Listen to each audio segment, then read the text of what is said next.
how do you think about design and what does design mean to you? And it's a very wide open question, so feel free to take that from any level, from any angle. Maybe the way I will answer that is just like, why is design important to you? Is that Hmm. maybe kind of, or like, why That's great. even care? Is that kind of Yeah, what you're I think getting I at? think for a lot of people listening, that's probably the question they would ask. Why you should care? Yeah. So here's the thing. I think, and obviously I've spent decades thinking about this. When design is inherent in design, when done well, is this idea of creating something for a person to use. The act of deliberate creation for a specific use case, right? It's not art, right? There we have art. Design is really, it's meant to be, there's a utility there, right? So inherent in design is the idea that something should be useful. And hopefully, I hope for most designers, it's useful for good, right? So when you think about like the building blocks of a tech company, okay, you have designers, then you have engineers. What's at the core of engineering is it's like the motivation is solving complex problems, and there may be a user at the end of that, or may not be, right? So inherent in good engineering is not necessarily something that's more useful for a person, right? Hmm. It could be, and it often is, but it doesn't have to be. It's not inherent in the work. And then you have, you go to business school. Okay, well, what gets business, people who go to business school excited? Well, for them, it's building a massive business, right? So like getting people to buy stuff or building something of value. So again, people could be at the end of that in some way, but they don't have to be, right? And often what I found is there's like a tension there between domain experts, designers, engineers, and your MBA folks. And it just so happens that designers and maybe customer support people kind of play this role too. They're kind of the end user advocates often, right? And so they're the ones who are saying, well, wait a second, like who's going to use this? Why are they going to use this way? Why is this good for them to use?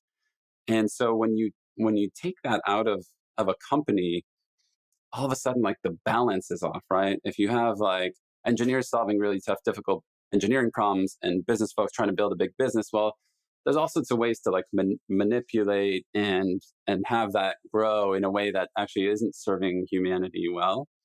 And it's not to say like to get up here and be like, oh yeah, design's the end all be all and we always do it right. Don't always do it right, but there's something inherent in design done well that is that when you break it down to just its core essence, it's trying to help people do things well.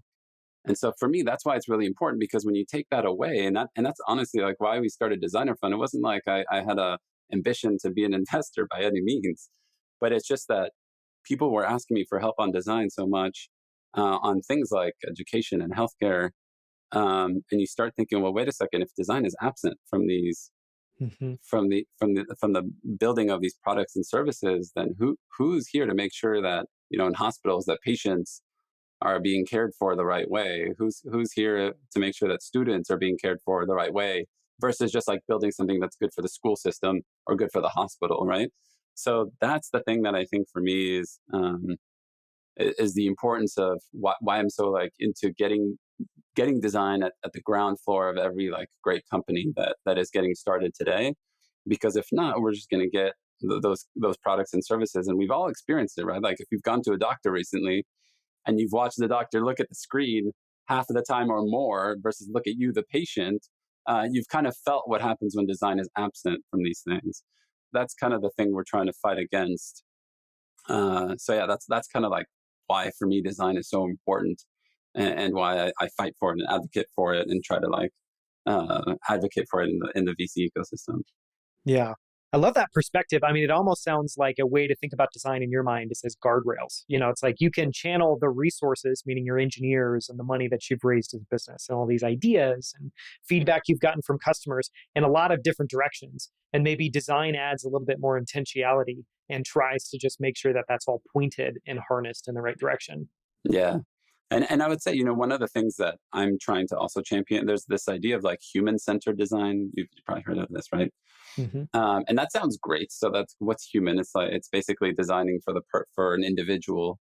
Um, But I think one of the things that's lacking in human-centered design is like humanity-centered design, right? Because when you're optimizing for the individuals, well, then what happens to the ecosystem at large?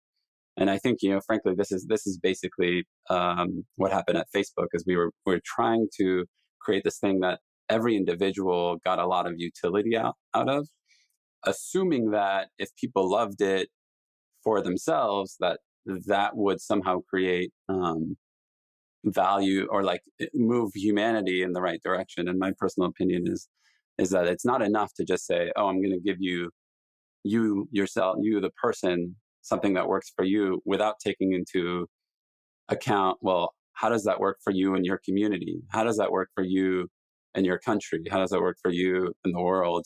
And so another piece that I'm hoping like more formal design education starts to take into account, is kind of like the humanity centered approach to design, and have that be baked into the work that we do. Yeah.